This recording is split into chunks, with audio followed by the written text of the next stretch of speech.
Bienvenidos a nuestra exposición. Nosotros somos el grupo número 2 y vamos a hablar acerca del material no ferroso, el zinc. En especial, las baterías que contienen este material.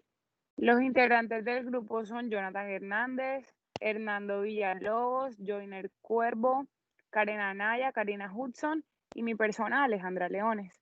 Consiguiente, mi compañero les va a explicar el artículo. Bueno, el artículo que escogimos para esta presentación se llama Zinc Sponges Synthesis Employee Replication Process, de la revista colombiana de materiales, una edición especial de artículos cortos.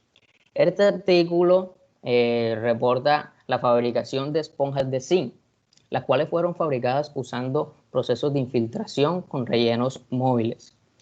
Se usaron lingotes de zinc a 99% de pureza y cloruro de sodio en partículas como relleno removible. Se usaron 3 tamaños de partículas diferentes. En todos los casos, las espumas obtenidas mostraron una estructura altamente porosa con poros interconectados. Cada tamaño específico que se tomó previamente medido estuvo puesta en un molde hasta que estuvo totalmente lleno. La masa de zinc en el interior del colado de un contenedor proporcionaba un agujero en la parte central del fondo. El contenedor estuvo colocado en el molde que contiene el cloruro de sodio para garantizar el contacto permanente con las partículas de cloruro de sodio. El contenedor del molde estuvo introducido verticalmente para fundir el zinc a 500 grados centígrados aproximadamente por unos 30 minutos.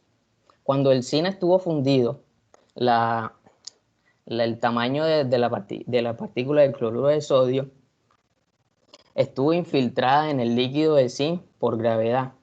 Después del proceso de infiltración, el contenedor del molde estuvo enfriado para obtener un cloruro de zinc, cloruro de sodio, perdón, con zinc compacto. La cantidad de cloruro de sodio en el compacto lixiviado por inmersión en un baño de agua de 25 grados aproximadamente por unas 2 horas para generar esponjas con intercepto en los poros. Finalmente, para determinar el volumen del cloruro de sodio de cada esponja, se obtuvo agua evaporada en un plato de calentamiento.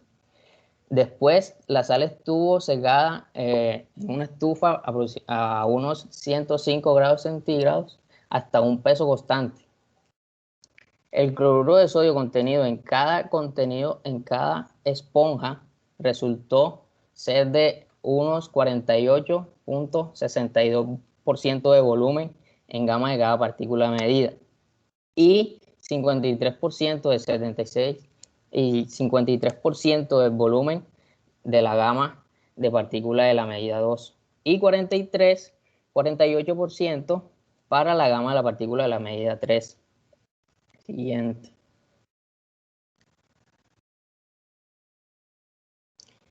Como podemos observar en la figura de la presentación, obtenemos tres gamas, tres tamaños diferentes.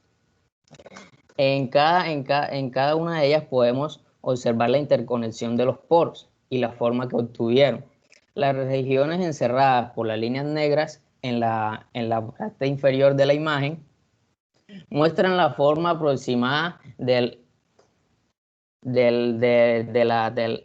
cloruro de sodio equiaxial en sus partículas, de las que se emplearon para producir las esponjas. Como podemos ver, la medida de los poros en las muestras de cloruro de sodio emplea bastante estrechamente.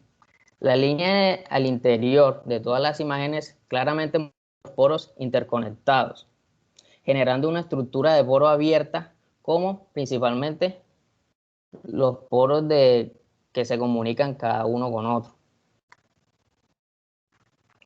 En los resultados que se obtuvieron de este artículo fueron que la porosidad máxima y la porosidad máxima fue de un 64% y la densidad mínima fue de 2.5 gramos por centímetro cúbico.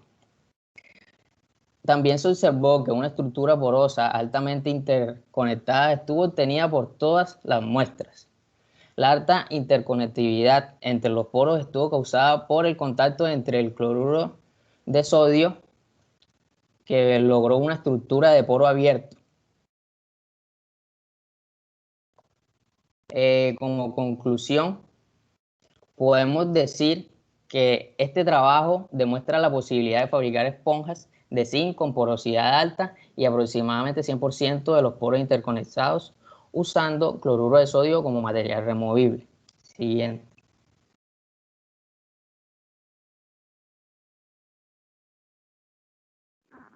El proceso de fabricación de las baterías.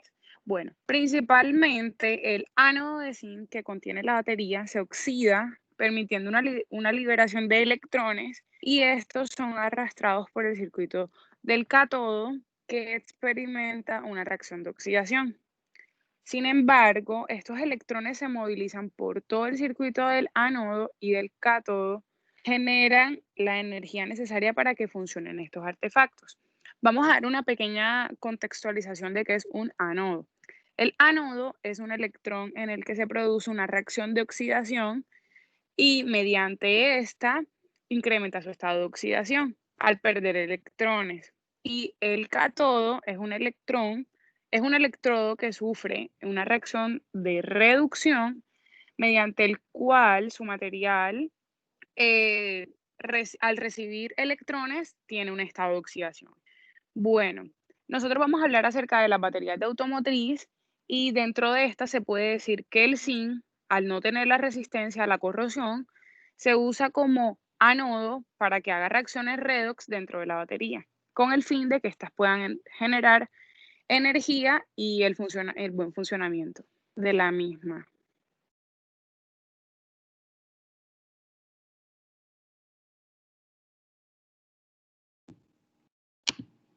Bueno, el proceso de fabricación de las baterías automotrices constan principalmente de 8 etapas, las cuales son las siguientes. La primera sería la producción del óxido, que es elaborar una pasta de óxido de plomo, la cual se le conoce como barro, y su función principal es oxidar el plomo y así crear la electricidad, pues, de las baterías.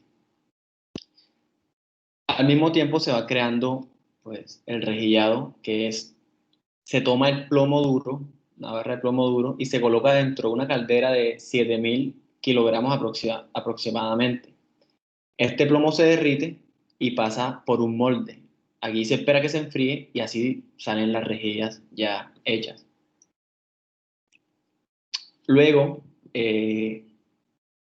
estas rejillas se le pasa una cubierta, pues, de la pasta ya elaborada anteriormente, como les comenté.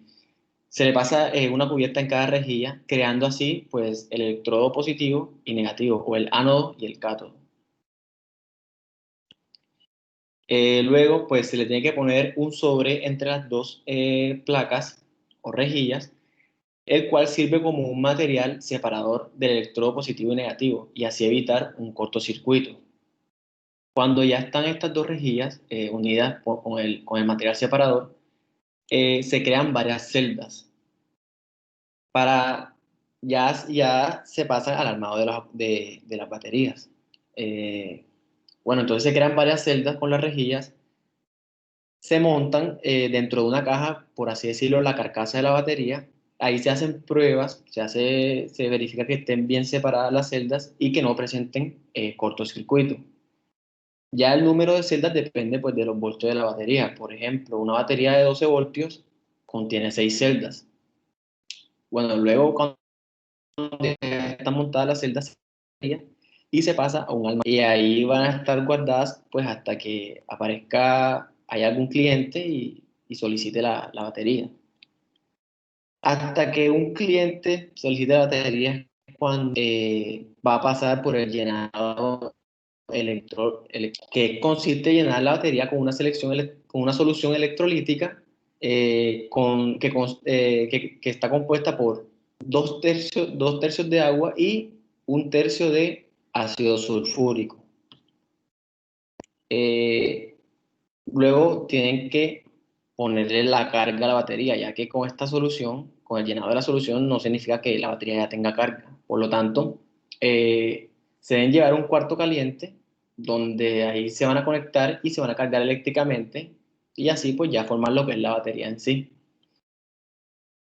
Ya cuando pasa esta etapa, ya viene el lavado y el embalado, que es ya la batería cuando ya están formadas se lavan, se le limpian los bornes y se someten por último a pruebas de alto voltaje para ya rectificar por completo que la batería está completamente funcional, y prosiguen con la entrega de la batería. Bueno, este sería ya pues el proceso de fabricación de la batería y nuestra exposición. Muchas gracias.